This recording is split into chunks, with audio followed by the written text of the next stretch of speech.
Donc, l'équivalent de Illustrator, équivalent quand même moins performant, mais pour les boulots de tous les jours, basiques, ça va.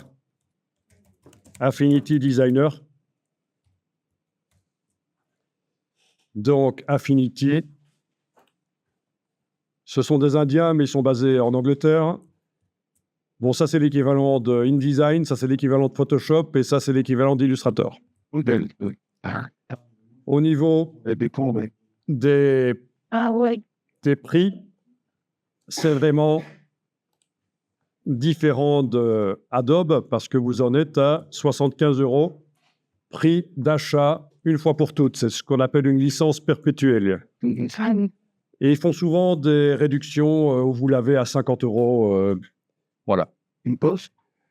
Donc ça, c'est intéressant.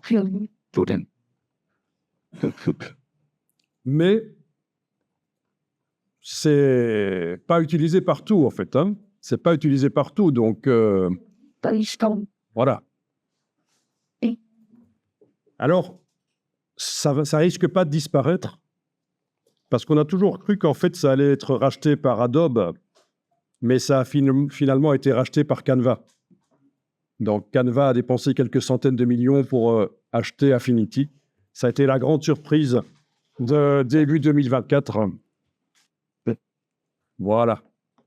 Mars 2024, acquisition d'Affinity par Canva.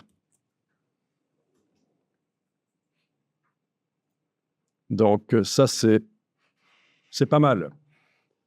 Ça veut dire que ça va rester parce que moi, des concurrents de Adobe, j'en ai vu quelques-uns et puis ils disparaissent, ça fait pchit.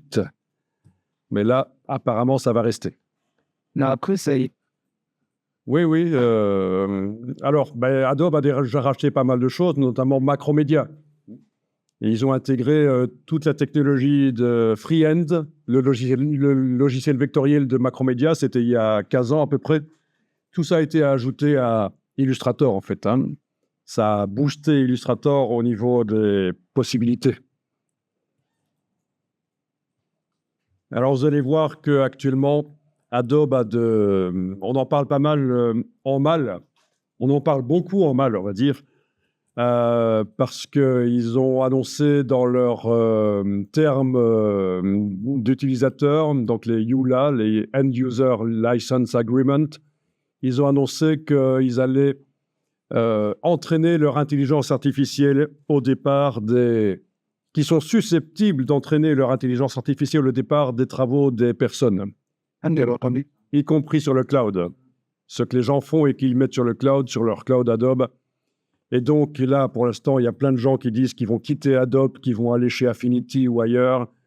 Et vous allez avoir plein d'articles là-dessus où Adobe change ses termes d'utilisateur final, etc. Un backlash, voilà. Donc, voilà. Est-ce que c'est pas évident de passer à autre chose quand on est habitué à un logiciel.